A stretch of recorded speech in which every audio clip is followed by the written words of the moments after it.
안녕하세요. 만풀입니다. 오늘도 저의 채널을 딸깍 클릭해주셔서 정말 감사합니다. 자, 오늘의 뉴스는요. 도지코인 공동개발자 암호화폐는 부유한 인물들의 강력한 카르텔로 제어된다.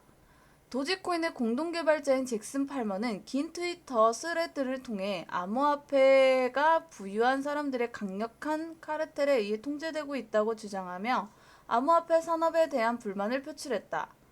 탈중화라는 주장에도 불구하고 암호화폐 산업은 부유한 사람들의 강력한 카르텔에 의해 통제되고 있으며 이들은 시간이 흐르면서 그들이 대처하려고 하는 기존 중앙 집중화 금융 시스템과 연계될 많은 기관들을 통합하기 위해 발전해왔다.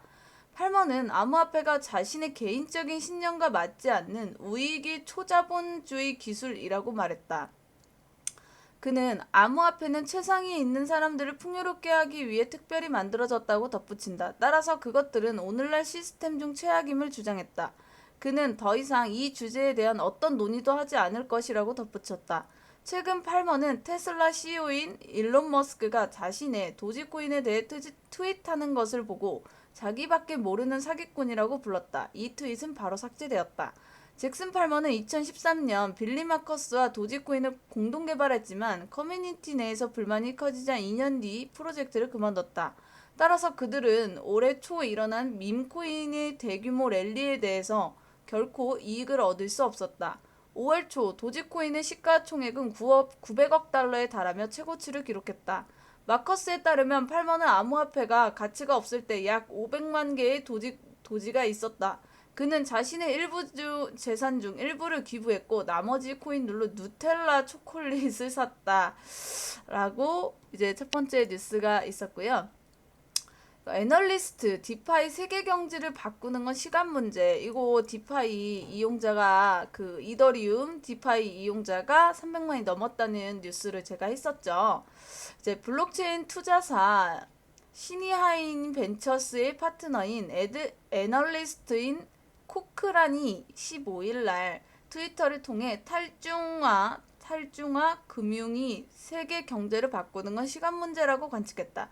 그는 미국은 여전히 암호화폐 기술이 불투명하다고 여기며 규제를 강화하길 원하는 것 같다면서 하지만 탈중화 금융의 경제적 가치는 이제 무시할 수 없는 수준이 됐으며 디파이가 향후 세계 경제를 바꾸는 건 시간 문제가 될 것이다. 인터넷 이후 이처럼 지정학적 측면에서 물리적 장벽이 없고 거대한 경제적 기회를 가진 기술은 본 적이 없다.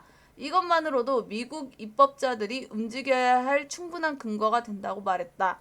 라는 뉴스가 있었고요. 이거는 이제 어제 올라온 뉴스인데 이제 개인정보 최소 수집 원칙 위반 코빗의 과태료 480만 원을 부과했대요. 개인정보보호위원회가 개인정보의 최초 수집 원칙을 위반한 암호화폐 거래소 코빗에 대한 과태료를 부과했다. 정부 서울청사에서 제12회 전체 회의를 열고 가상자산 사업자 코빗에 480만 원의 과태료를 부과와 함께 시정 명령 처분을 의결했다고 밝혔다. 개인정보위는 지난 5월 코빗 이용자의 개인정보 침해 신고 계기로 조사에 착수했다. 조사 결과 코빗은 당초 이메일 인증으로만 회원가입이 가능했으나 휴먼 계정으로 전환된 이용자가 해제를 요청할 경우 신분증 사진과 신분증을 들고 있는 사진을 요구하며 이를 제공하지 않는다는 이유로 휴먼 계정 해제를 거부한 사실이 확인됐다. 코빗 측은 휴먼 계정 해제 즉시 매매 거래가 가능하기 때문에 사기 전화 등의 금융 범죄를 예방하기 위해 신분증 사진 정보를 수집하는 강화된 절차가 필요했다는 입장을 내세웠다.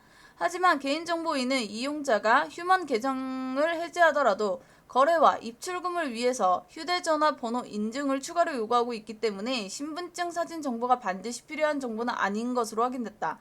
또 개인정보위는 다른 암호화폐 거래소인 업비트, 빗썸, 코인원의 경우 휴먼 계정을 해제 시 신분증 사진 정보를 요구하지 않는 것으로 확인해 코빗이 개인정보보호법상 개인정보 최소 수집 원칙을 위반한 것으로 판단했다. 이제 송상훈 개인정보위 조사조정국장은 앞으로도 개인정보 최소 수집 원칙이 잘 지켜질 수 있도록 엄정한 법 집행과 함께 사업자들의 인식 제고를 위해서라도 노력해 나가겠다고 말했다. 이제 코빅 관계자는 이미 2020년 11월 이후 FDS를 구축한 이후 신분증 사진 정보 요구를 폐지했다고 밝혔다. 엄마, 소름이네. 자, 이런 뉴스가 있었고요. 이제 요거는 오늘 아침에 올라온 어제 거네요. 죄송합니다. 이거는 부산시 지자체 최초로 디지털 자산 거래소를 설립한다. 보면 부산광역시가 암호화폐를 포함한 디지털 자산을 다루는 거래소 설립을 추진하고 있는 것으로 전해졌다. 매일경제는 부산시가 지난 4월부터 은행, 보험사 등 금융사와 함께 이르면 내년 상반기에 디지털 자산 거래소 설립을 추진하고 있다고 13일 보도했다. 지방자치단체가 거래소를 설립하는 것은 이번이 처음이다. 오. 보도에 따르면 이 거래소는 비트코인, 이더리움 등 기존 코인뿐 아니라 증권형 토큰, 대체 불가 토큰 등 모든 종류의 디지털 자산을 취급할 계획이다. 이 거래소는 또 한국거래소 외에 추가 거래소를 뜻하는 대체 거래소의 역할도 맡는다는 방침이다. 향후 주식도 거래할 수 있는 종합거래소로 발전하겠다는 의미로 보인다. 오프라인 형태로 운영이 될 이 거래소는 부산시가 총괄 기능을 맡으며 부산시와 5개에서 6개의 금융사가 공동 출자한 자금으로 설립한 것으로 전해졌다. 이 사회의 구성은 부산시와 참여금융사의 인력이 맡게 될 것으로 추측된다. 지자체가 디지털 자산 거래소를 만드는 방안이 법령상 자격 제한이 없기 때문에 정부는 부산시의 거래소 설립에 대해서는 문제가 되지 않는다는 입장이다.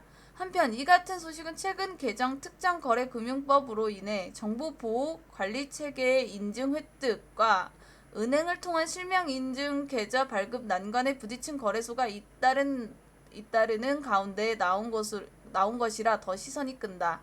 지난 3월부터 시행된 개정 특정 금융거래 정보의 보고 및 이용에 관한 법률과 시행령에 따라 암호화폐 거래소는 사업을 영위하기 위해 시중은행으로부터 고객 실명, 입출금 계좌를 받아야 한다.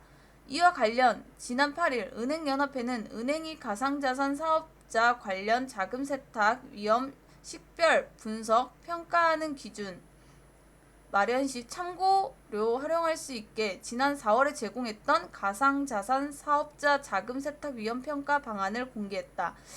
라는 뉴스가 있었습니다. 제가 오늘 준비한 뉴스는 여기까지고요.